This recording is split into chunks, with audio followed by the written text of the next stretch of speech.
Es un hecho, se puede probar de que el Poder Judicial, casi en su totalidad, de arriba a abajo, está podrido.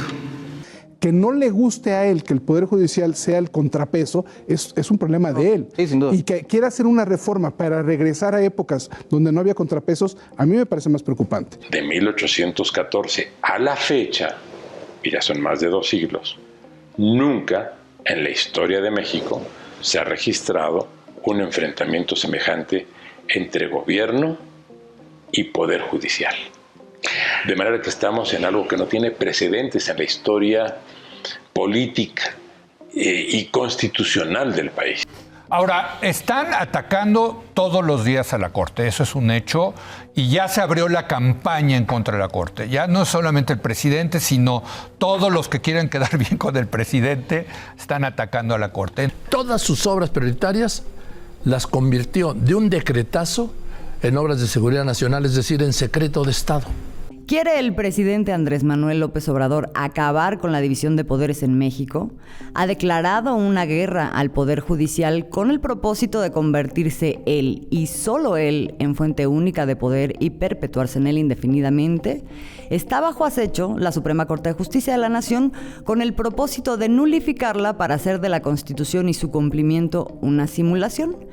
Escuchamos constantemente este tipo de señalamientos en medios de comunicación nacionales, internacionales, frente al debate que se ha abierto en México sobre el comportamiento, las decisiones y estructura de uno de los poderes de la nación que juzga a ciudadanos y dice verificar y calificar el cumplimiento de la ley sin rendir cuentas a nadie.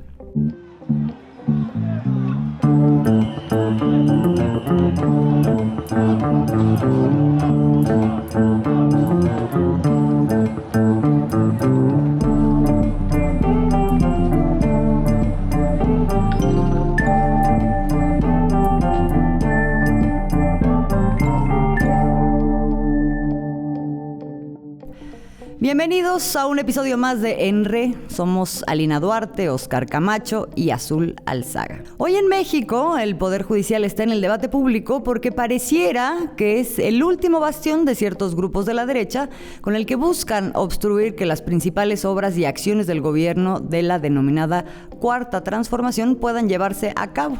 Es evidente que mientras por un lado existe un proyecto político que cuenta con el respaldo de 2/3 partes de la población, por otro existen grupos minoritarios que no logran permear en la población mexicana después del descalabro electoral de 2018 al haber quedado en condición de minoría parlamentaria. Hoy, algunos de esos grupos que han mostrado que se encuentran en franca frustración por su incapacidad de bloquear las acciones e iniciativas de reformas del gobierno de López Obrador, han hecho del amparo y de la promoción de acciones de inconstitucionalidad su estrategia más cotidiana para frenar los proyectos de la Cuarta Transformación. Con esto, decisiones que son facultad del Ejecutivo del Congreso han terminado en manos de jueces y ministros de la Suprema Corte de Justicia, lo que nos lleva a nuestro tema de hoy y planteo aquí la primera pregunta. ¿Ha sido la Corte un ejemplo de autonomía frente a los partidos políticos, los intereses económicos y del propio presidente? Y bueno, la mejor manera de acercarnos al tema pues es la coyuntura y vamos a ver las decisiones, las tendencias en las decisiones que en los últimos años han tomado desde el máximo órgano judicial en el país. Oscar. Sí, yo creo que está muy claro a la luz de las últimas decisiones que hemos visto en el país, que la Suprema Corte de Justicia evidentemente se ha convertido en un gran baluarte de los sectores privilegiados y que la única autonomía que tiene es que está desvinculado del pueblo y de los intereses mayoritarios. Y no es solamente una frase, me parece que hay muchísimos ejemplos y voy a citar solamente algunos para tener muy claro esta situación. Por ejemplo, la Suprema Corte de Justicia, que ya debería llamarse más bien de legalidad, aceptó los amparos que se le presentaron en contra de la ley de la industria eléctrica, con la cual el gobierno del presidente Andrés Manuel López Obrador buscaba recuperar y consolidar la soberanía energética. Buscaba también frenar y acotar a las empresas extranjeras que han venido haciendo un lucro de toda la producción de energía eléctrica. Y todo esto fue evidentemente combatido, pues porque no querían perder sus intereses, ¿no? No querían perjudicarse en lo más mínimo.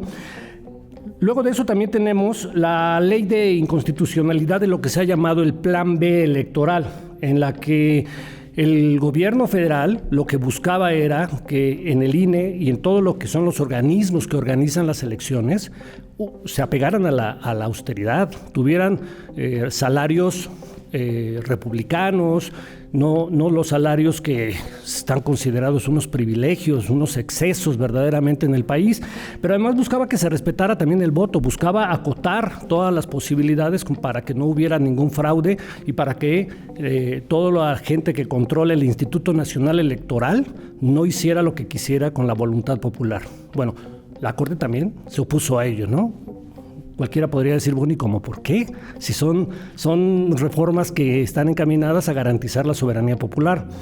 Luego de eso también no hay que olvidar que con la llegada de la ministra Norma Piña, el papel de sabotaje y alineación de la Corte se ha exacerbado. Esta alineación cada vez es más clara, pero tiene una explicación. Norma Piña es una ministra que a lo largo de su historia está documentado que votó en contra de que se pudiera llevar a cabo distintas propuestas en donde la gente pudiera ser tomada en cuenta. Por ejemplo, una de ellas es que se opuso a la consulta de revocación de mandato. ¿Qué significa la consulta de revocación de mandato? Bueno, el año pasado el presidente López Obrador buscaba que la gente participara para determinar si se establecía o no su continuidad al frente del Ejecutivo Federal en la presidencia de la República. Creo que pues cualquiera diría, bueno, ¿y por qué lo propuso el presidente López Obrador si nunca había sucedido así? O sea, ¿qué mandatario antes del término de su mandato se pone y se somete a la voluntad popular para saber si sigue o no sigue? Bueno, lo hizo el presidente y los ministros dijeron no, se opusieron.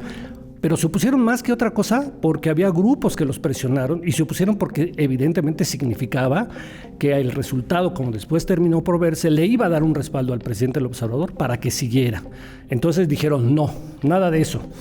También tenemos que desde su llegada, por ejemplo, la ministra Norma Piña, que se ha mostrado además renuente a aceptar cualquier crítica y escuchar cualquier sugerencia de la gente, fue una ministra que protegió los intereses de un personaje que se llama Genaro García Luna. ¿Quién es Genaro García Luna? Bueno, Genaro García Luna fue el brazo derecho del expresidente Felipe Calderón, fue secretario de Seguridad Pública y desde la presidencia de la República, con Felipe Calderón y él como secretario, se pusieron al frente de los carteles del narcotráfico en este país. Aunque suene a broma, así fue, es increíble, pero así fue. Ellos siempre lo negaron, pero hace 2 meses Genaro García Luna fue sentenciado en una corte de Estados Unidos donde se le comprobó sus vínculos y se llegó a decir que no solo protegía a los carteles mexicanos, sino que él encabezaba el cartel del narcotráfico de ese sexenio. ¿Qué hizo la señora ministra Norma Piña? Bueno, el mismo día en el que en los Estados Unidos se establecía la culpabilidad de Genaro García Luna y quedaba en claro que encabezaba un cártel y que protegía al cartel de Sinaloa encabezado por Joaquín El Chapo Guzmán, ese mismo día un juez que forma parte del Poder Judicial, que encabeza la ministra Norma Piña, decretó liberar las cuentas bancarias de la esposa de Genaro García Luna. Nada más, ¿no? O sea, el dinero que Genaro García Luna le había robado a los mexicanos y que estaba protegido para no ser liberado porque estaba bajo una investigación. Bueno, un juez federal dijo, libérenlo. ¿Y qué hizo la ministra? No dijo nada. No hizo absolutamente nada, ¿no? Creo que son algunos de los ejemplos que nos dejan muy en claro quién está hoy y cómo actúa la Suprema Corte de Justicia de la Nación en México. Bueno, no son los únicos casos. Es más, vayamos a algo que ha indignado a los mexicanos, que es el caso de la matanza de los jóvenes de Ayotzinapa, que ocurrió en el estado de Guerrero, en donde a lo largo de distintos años nos quisieron vender una mentira histórica. Con este gobierno se ha probado que hubo la participación de elementos del ejército, que se ha probado que participaron narcotraficantes de lo que se ha llamado el Cartel de Guerreros Unidos, se ha comprobado que participaron policías municipales. Bueno, La propia Procuraduría, exactamente, ¿no? Que fue encabezada por Tomás Herón en el operativo para hacer creer que lo que ellos querían vender a los mexicanos era verdad, que le llamaron la verdad histórica y que terminó por ser la mentira histórica, ¿no? Bueno, en este caso, un juez del Poder Judicial ha liberado a 60 presuntos responsables, asesinos, narcotraficantes, y ante esto la ministra García Piña guarda silencio. Y no es el único silencio que ha guardado la ministra. Se le ha recriminado que desde que llegó han aumentado la liberación de delincuentes, de narcotraficantes y de todo tipo de gente vinculada al crimen organizado. Y el silencio de la señora ministra Norma Piña solo lo rompe cuando le parece que hay críticas contra ella. Es Norma Piña y son otros ministros, y vemos aquí entonces ya muy claramente unas ciertas relaciones de complicidad desde el Poder Judicial para que queden en impunidad una serie de casos en los que distintas entidades del gobierno también participaron directamente en crímenes de Estado. Pero también hay otras decisiones ahora de la Suprema Corte de Justicia y de otros jueces que tienen que ver con otras cosas y tienen que ver con otro tipo de presiones, en donde ahora se escudan en el argumento de que sus decisiones tienen que ver con una división de poderes, una autonomía del Poder Judicial, pero de pronto esa autonomía parecería se desdibuja frente a otros actores que aparecen en escena, Alina. Pues mira, yo creo que aquí hay varias cosas, ¿no? En cualquier democracia tendríamos que asumir que debe existir el derecho pleno de argumentar tanto a favor e en contra de cualquier proyecto, sea grande, pequeño, que todos, ¿no? Tendríamos que asumir que se tiene que consultar a los pueblos originarios y sus intereses, ¿no? Se tienen que priorizar. Sin embargo, hay que ser de tremenda inocencia hoy en día en México para creer que personas como Claudio X González le interesan los pueblos originarios, el medio ambiente, el feminismo, los derechos humanos, la libertad de expresión o cualquier bandera que le lleguen a prestar para pasar, ¿no? De una finta de progre, buena onda. Tanto de este lado del Atlántico como del otro, seguramente habremos escuchado ya del aeropuerto Felipe Ángeles, del Tren Maya, del corredor transísmico, que son estas obras emblemáticas de la Cuarta Transformación. Bueno, pues también habrán oído hablar o no de este personaje del que vamos a hablar, Claudio X González. Es un poco nuestro intento de Juan Guaidó, o tal vez en España, ¿no? Un mezclado con Iván Espinosa de los Monteros, y si no, pues le daremos un poco de promoción aquí. Vamos a escuchar que estos grupos autoritarios entran por la puerta de la democracia y una vez que están adentro quieren cerrar la puerta. Es correcto, ¿no? O apagar la luz, como la quieras, ¿no? Es decir, prenden la luz para llegar y nada más llegan, quieren apagar la luz o cerrar la puerta. Entonces, en ese sentido, este es un fenómeno que está sucediendo en Latinoamérica, en Europa, en Asia, en distintos lugares del mundo, y es menester pararlo aquí en México. Está bajo asedio nuestra democracia por un autoritario, digamos, de cajón, así, de libro de texto, es el autoritarismo del presidente de México, o el que pretende. Bueno, ante ese asedio, ante esa amenaza tan tremenda, que crezca la ciudadanía, claro, que se manifieste la ciudadanía, claro, que pierda el miedo la ciudadanía, porque mira, los autoritarios son especialistas en mentir, en distraer, así es, y en atemorizar. Bueno, pues Claudio X González Guajardo no es cualquier empresario, ha fundado varias organizaciones que hoy son evidentemente punta de lanza de algunos sectores de la derecha de las oligarquías en este país, como Mexicanos contra la Corrupción o Sí por México, pero también es fundador y miembro de algo que nos interesa mucho, que es el Consejo Nacional de Litigio Estratégico, que justamente ha llevado a litigio, a juicio, el tramo 5 del Tren Maya, la refinería de Dos Bocas, el decreto presidencial que declaró estas obras emblemáticas como asunto de seguridad nacional, en el cual este último, obviamente, la Suprema Corte de Justicia le dio la razón, ¿no? Vaya coincidencias. Pero no solo eso, también ha litigado contra la estrategia de vacunación, incluso del propio gobierno federal durante la pandemia, también contra la conferencia matutina, la mañanera, para que la comentarista de oposición, muy famosa aquí y en otros lados, Denise Dresser, tuviera derecho de réplica. En este consejo directivo de este Consejo Consultivo de Litigio Estratégico están personas como Luis Azalí Harfuch, vocero de otra de estas organizaciones fundadas por Claudio X González, que sí por México, está el propio Claudio X González, Gustavo de Hoyos Walter, expresidente de la Confederación Patronal de la República Mexicana. También hay personajes como el mismo Fernando Gómez Montt, exsecretario de Gobernación durante el gobierno de Felipe Calderón y también asesor del gobierno de Ernesto Zedillo aquí en México, y también entre otros está nada más y nada menos que Lía Limón, alcaldesa de aquí de la Álvaro Obregón en la Ciudad de México, ciudad que aspira a gobernar próximamente, con posibilidades creo que nulas, ¿no? Ella fue también integrante del gabinete del expresidente Enrique Peña Nieto, donde se desempeñó como subsecretaria de Asuntos Jurídicos y Derechos Humanos de la Secretaría de Gobernación.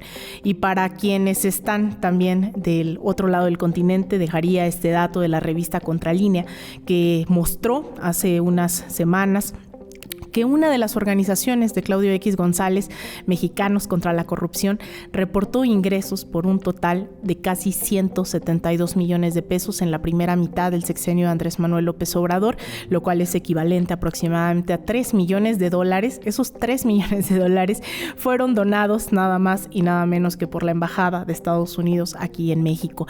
El resto de las donaciones, que no son menores, son 122 millones, casi 123 millones de pesos, equivalentes a 7 millones de dólares, corresponde al financiamiento otorgado por varios empresarios, adversarios evidentemente y claramente en contra de la Cuarta Transformación, pues contraria a esta imagen que desde los medios nos venden. Claudio X González, como podemos ver, no necesariamente es un empresario exitoso y hombre forjado a sí mismo. El origen de su poder es influencia y notoriedad, no básicamente no basado en sus logros, sino en su apellido. Vale hacer un paréntesis con su padre también llamado Claudio X González, es el que para muchos desde atrás de bambalinas movió los hilos durante décadas para lograr los cambios institucionales que permitieron la imposición de la agenda neoliberal en nuestro país. Pues Claudio X, padre, fue consejero de la administración de Televisa, director emérito de General Electric y miembro del consejo de Kimberly-Clark, esta última donadora, ¿no? Casualmente a unas de las organizaciones de Claudio X hijo. Así que bueno, pues el público decidirá si la Corte, fallando a favor de este tipo de organizaciones, es solo coincidencia, es alevosía o realmente tienen una vocación democrática. Yo al menos creo que se trata de que nos merecemos las y los mexicanos un mejor poder judicial. Bueno, pues vamos llegando a ciertas conclusiones. Entonces vemos que hay grupos específicos que pues estaban acostumbrados a poder tener un marco regulatorio, un marco institucional, partidista incluso, que pues favorecía ciertos intereses. Pero este marco ha venido cambiando, el Ejecutivo pues cambió y ya no favorece esos intereses, también el Congreso ya cambió y sin embargo queda una Suprema Corte que parecería que es el último bastión para poder mantener esos intereses. Y aquí quisiera entonces preguntarte, Óscar, ¿cómo es que se ha logrado mantener esta estructura, el Poder Judicial y la Suprema Corte de Justicia como una de las partes más importantes de este poder, como una estructura inamovible? Hay, desde mi punto de vista, dos factores que son muy importantes. El primero es porque creo que en sexenios anteriores la planificación para que la Corte se mantuviera, no fue casual que fuera transeccional su elección de estos ministros. Yo creo que estaba prevista para que si había un cambio de gobierno, no llegara ese gobierno y dijera, hasta aquí vamos a cambiarlo, ¿no? Entonces, se mantenían los mismos intereses que están representados en los ministros un sexenio tras otro. La segunda, creo que tiene que ver con que este gobierno ha buscado, dentro de todo lo que es el proyecto político, establecer una verdadera y real separación de poderes. Y a pesar de toda la embestida que ha tenido la Corte en contra de los proyectos del Ejecutivo, del otro lado ha habido un respeto absoluto. O sea, si el presidente Andrés Manuel López Obrador ya hubiera querido, en un momento determinado, tomar la decisión de sustituir esta Corte, tiene las facultades legales para hacerlas, pero no lo ha hecho. Ha pedido, ha buscado que la misma Corte recapacite y tome una distinta posición de cara ante las iniciativas populares, pero no lo han hecho. También tiene que ver de la manera como son electas. Si quieren, veamos una pequeña cápsula para entender la formalidad de cómo llegan los ministros y ahorita vemos otras perlitas que son muy importantes para ejemplificar quiénes están hoy al frente de la Suprema Corte. ¿Cómo se elige a los ministros de la Suprema Corte de Justicia de la Nación? El presidente de la República envía una terna al Senado por cada asiento vacante. Los senadores, después de entrevistar a los candidatos de esa terna, mediante acuerdos políticos entre partidos, entre fracciones parlamentarias, votan con el voto de las 2/3 partes de los miembros presentes a quien será la o el próximo ministra o ministro. Hay un dato interesante, es la Suprema Corte de Justicia, esta que así se vota, la que le propone otra vez al Senado a los candidatos en ternas para ser magistrados de la Sala Superior del Tribunal Electoral del Poder Judicial de la Federación. Esto es, los dos órganos jurisdiccionales más importantes y máxima autoridad en la materia constitucional y de derechos políticos en México se eligen con criterios políticos. Es una falacia entonces que no quieran cambiar el método de votación a voto popular alegando que se va a politizar, cuando no hay nombramientos más politizados justamente que los actuales de ministros y de magistrados. Esto tiene que cambiar y lo vamos a cambiar. Bueno, esta es la formalidad, la otra parte es la realidad. Están soportados en intereses económicos y ellos buscan responder a esos intereses económicos. Pero un ejemplo de la ineptitud con la que muchos de los ministros llegan y que no se apegan a procesos, no se apegaban por lo menos a procesos realmente de capacidad y de compromiso con las leyes y con la justicia sobre todo, lo representa la ministra Piña. Si nos remontamos al 2015, cuando ella compareció en el Senado de la República con una terna para ser examinada y saber si tenía las cualidades, bueno, resultó un fracaso absoluto. Tres perlas de esa comparecencia lo dicen. La primera, donde se le demostró que al frente de un tribunal colegiado, como hay muchos en el país, ella fue la peor evaluada de todos. Tenía un grado de eficiencia alrededor del 40-50% de los casos en los cuales tenía que dictar sentencia. Y cuando le preguntaron por qué usted es tan eficiente, dijo, pues es porque yo me tardo un poquito más en analizar los casos, ¿no? Nunca supo dar ninguna explicación. La segunda, de la terna en la que ella estaba propuesta, ella resultó la peor evaluada, la peor. Y lo que demuestra su espíritu, con lo cual ejerció como jueza y hoy ejerce como ministra de la Suprema Corte, es cuando le preguntaron, oiga, ¿es voz popular? Pues que en el Poder Judicial hay mucha corrupción. Y ella dijo, yo nunca he visto en mi vida la corrupción en el Poder Judicial. Esa es Norma Piña, la que hoy preside la Suprema Corte y la que hoy encabeza los intereses de los grandes oligopolios y los grupos oligarcas de este país. Que de hecho tenemos el sonido, así que vamos a escuchar cómo lo dice Norma Piña. Sí. Hace rato no me preguntó, no me contestó si hay o no corrupción en el Poder Judicial. Se lo pregunté muy concreto, recordando la pregunta que le había hecho a la senadora Pilar. ¿Hay o no corrupción? Y si usted ha percibido o ha visto corrupción, ¿qué es lo que ha hecho para combatirla, evitarla? Y sobre todo la pregunta es, ¿qué debería de proponerse institucionalmente para combatirla? Y finalmente la de si hay o no corrupción en el Poder Judicial Federal. Yo le puedo decir que no puedo hablar de algo que yo, en lo personal, no he tenido conocimiento. Yo, de corrupción en el Poder Judicial Federal. O sea que me estás diciendo que no hay criterios, nunca ha habido criterios técnicos, meritocráticos, de carrera profesional para elegir a los ministros. Eso es lo que nos estás diciendo, Oscar, que creo que pues ya teníamos varias pistas de eso. Entonces, bueno, aquí hay un evidente cochupo también de partidos que pues se vienen aliando. Una cosa de lo que dijiste de esto de transeccional, pues también hay que ubicar que eso permite que siguientes gobiernos menos no puedan tocar en la impunidad cuando hay una comisión de crímenes, claro, ¿no? Como lo vimos con Ayotzinapa, ahora lo estamos viendo. Exacto. Con Ayotzinapa, ¿no? Sí. Entonces, bueno, pero a pesar de todo eso, pues seguimos escuchando cosas como la que en los últimos días, pues pudimos ver, escuchar y asombrarnos de un ministro de la Suprema Corte de Justicia de la Nación en medio de todo este debate, Alberto Pérez Dayán. Aprovechando el momento para decir, estamos fuertes, estamos convencidos de lo que hacemos. En ese sentido, nada nos va a doblar. Nada nos va a doblar. Se lo he dicho a todos, el día que la Constitución cambie y diga otras cosas, haremos que esas otras cosas se cumplan. Pero mientras no estén, haremos que se cumplan las que están, a costa de lo que sea. Si después de todo lo que sucede me voy a ir a vender tamales, ahí les mando el menú.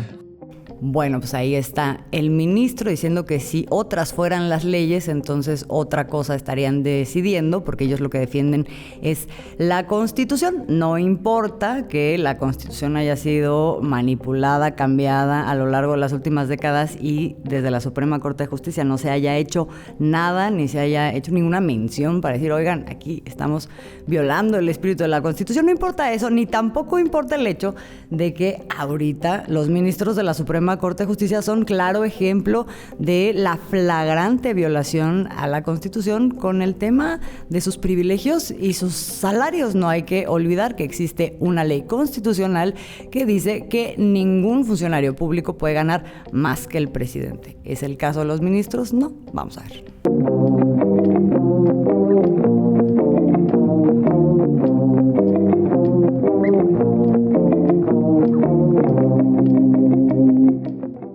Los privilegios de los que gozan los miembros del Poder Judicial en México no son ningún secreto. Sin embargo, nunca hasta ahora había sido tan público y con tanto detalle hasta donde alcanzan.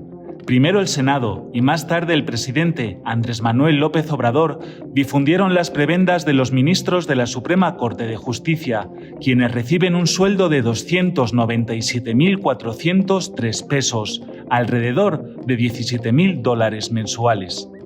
Miren, sueldos muy superiores al del presidente de la República, casi 300,000 pesos mensuales, cada ministro. Yo gano la mitad de eso.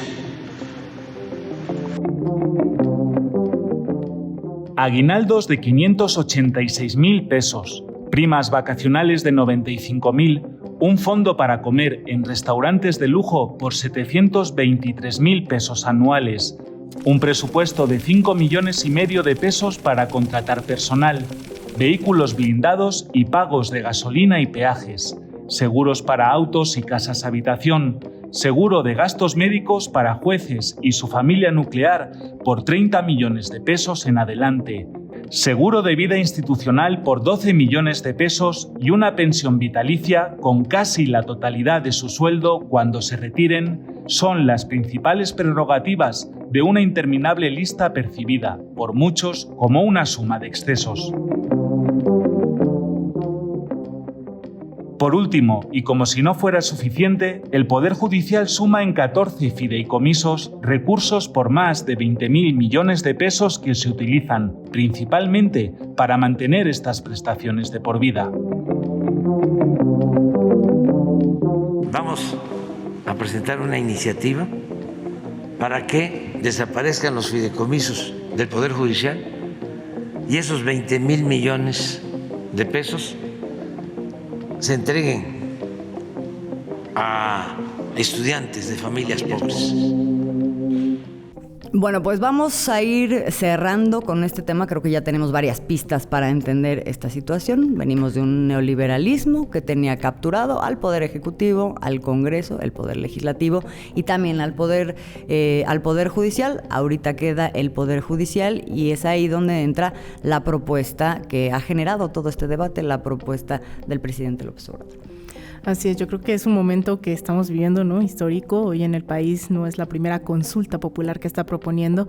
Partimos de la idea de que ya en este sexenio se han propuesto 2 consultas populares, una de ellas mejor conocida, como ya lo decía Óscar, el llamado también juicio expresidentes, ¿no? Por un lado está el referéndum revocatorio, pero el juicio expresidentes, que es como lo conocíamos, que era pues justamente hacer primero un recuento, un ejercicio de memoria histórica sobre qué había ocurrido y de por qué el pueblo mexicano pedía que se sometiera a juicio tanto a Enrique Peña Nieto, a Felipe Calderón y a otros tantos ampones.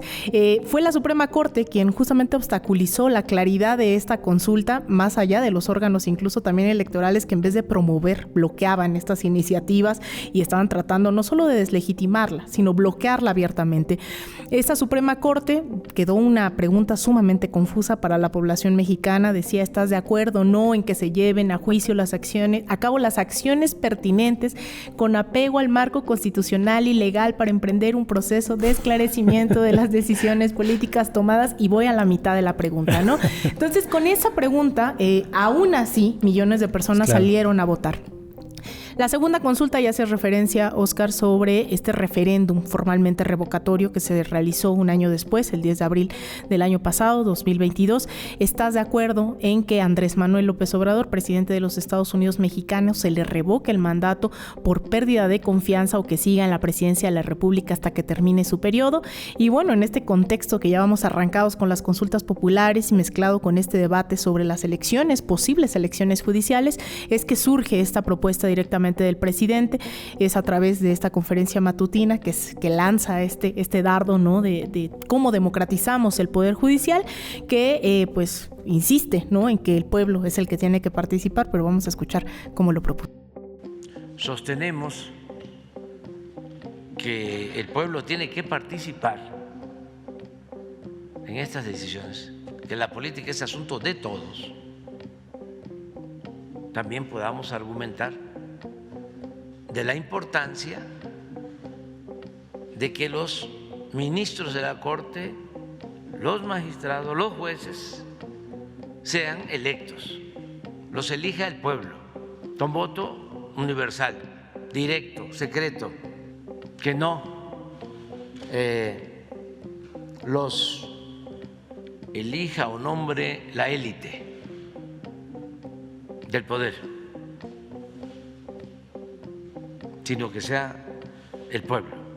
Y bueno, la propuesta definitivamente está sobre la mesa, Óscar. Azul apela nuevamente al pueblo, el presidente López Obrador, para que se lleve a cabo esta consulta popular. Sin embargo, con o sin el presidente, resulta también que el pueblo está tomando estas decisiones en sus manos y se ha instalado incluso un plantón, además de las múltiples convocatorias a protestas afuera de la Suprema Corte de Justicia por múltiples razones. Han instalado un plantón en donde además están recolectando firmas bajo la noción de que el pueblo es el soberano, es el que decide. Ahora recogen firmas, muchos y muchas de ellas, para destituir a los ministros. Dice, nosotros no los pusimos, ahora sí podemos revocarlos.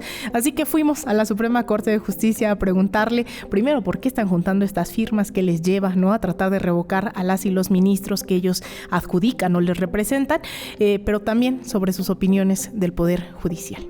Tenemos una Suprema Corte de Justicia de la Nación que de justicia no tiene nada, es más bien de injusticia.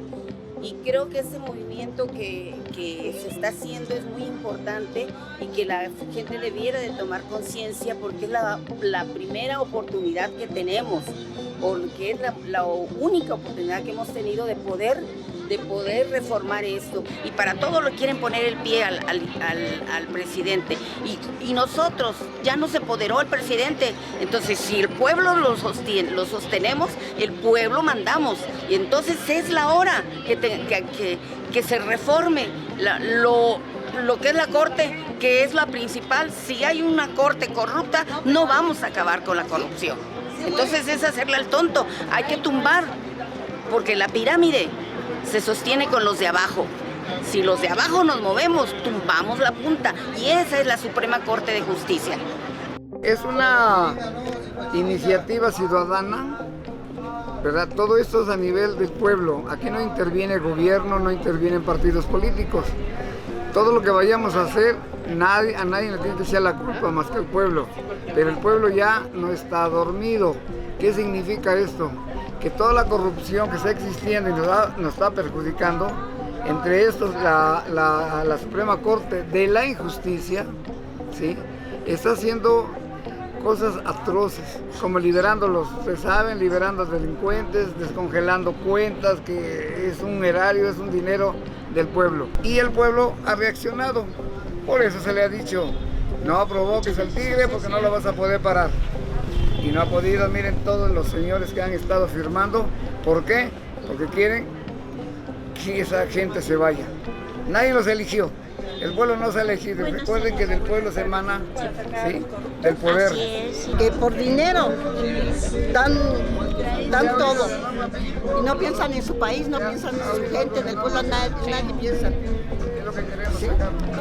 Entonces, pues, no va a costar trabajo, pero pues por lo menos ya empezamos. ¿Verdad? Es de la Suprema Corte de la Injusticia, porque no hacen justicia buena. Ajá. Entonces para eso queremos sacarlos del pueblo. Estamos hartos de tanta pinche tranza que nos hacen. Entonces queremos sacarlos y el pueblo es el que, nosotros que somos el pueblo, somos los que vamos a sacar a estas personas de corruptos. Bueno, la verdad me da vergüenza de qué cantidad de lana cobran cuando un campesino, la clase que tiene la base de este país, realmente no se lo ganan ni en 20 años lo que se ganan ellos en un mes.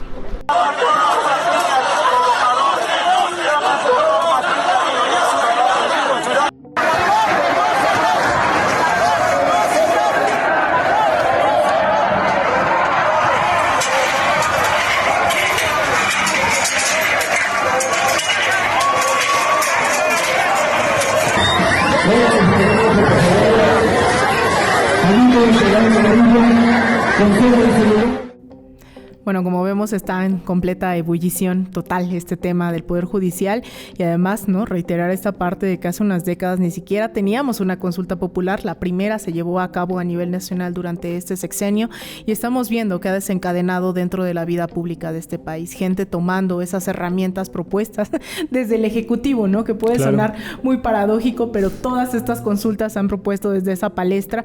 Yo espero y asumo, lo hemos dicho en muchas ocasiones, ¿no?, estas consultas populares debieron ser la norma, más no la excepción, estas herramientas totalmente democráticas que mientras estamos viendo golpes de Estado en Perú o vimos el derrocamiento hace unos años de Evo Morales, quien está exiliado también, se exilió en este país en un primer momento, ahora lo que estamos viendo es el presidente diciendo, pues están aquí estas herramientas, ¿no?, úsenlas, aun cuando se trata incluso de un propio referéndum revocatorio que para sorpresa o no de muchos dijimos, bueno, la oposición va a tomar este referéndum como propio, resulta que no, que dijeron, pues cómo vamos a hacerle el juego al presidente, a pesar de que tenían capacidad de movilizar y demostrar que tenían una fuerza, no se hizo. Entonces, bueno, ahora el siguiente reto es el tema del Poder Judicial, que no es menor, además hay que decirlo y hay que insistir y ligarlo al tema que teníamos hace unas semanas, pues es el hecho de que el Poder Judicial ha sido también ese gran talón de Aquiles de cualquier gobierno progresista en la región, llámese Lula da Silva, Dilma Rousseff, sea el mismo Pedro Castillo. Hay varias fases y caras de ese lawfare del que ya estuvimos desglosando y que también nos faltó bastante tiempo, así que pues me alegra en demasía saber que hoy en México no solamente se está tocando el tema del Poder Judicial porque sí, sino también se está hablando de su democratización. A mí, si me permiten más un pequeño comentario, Alina Azul, es desde mi punto de vista la más grande revolución en materia de leyes que se puede aplicar al sistema judicial, la propuesta hoy de que se elijan a los jueces. Y es la que ha propuesto el presidente López Obrador. Y vamos a ver de participación ciudadana. Y en materia de participación ciudadana, claro, porque habíamos venido avanzando en la participación directa de los ciudadanos. Exacto. En cosas que antes no se les tomaban en cuenta. Pero exacto. Eso es inédito para México, pero es inédito en muchos lugares de América Latina y del mundo. Entonces, bueno, pues desde luego se abre un gran horizonte de discusión en el que pues está considerada por primera vez la población. Esa es una cosa muy feliz que ahora estamos celebrando y pues podría Podríamos seguir aquí, ya no nos da tiempo porque tenemos muy poquito tiempo, pero sin duda serán temas que volveremos a retomar en otros momentos, porque además los intentos para sabotear esta nueva propuesta, pues ahí están a la orden del día y los vamos a estar comentando. Por lo pronto nos vamos a despedir con esto. Les agradecemos mucho que nos hayan acompañado. Somos Azul Alzaga, Alina Duarte y Oscar Camacho. Este fue un nuevo episodio de En Re, este podcast que es colaboración con De Raíz y Canal Red. Hasta la próxima.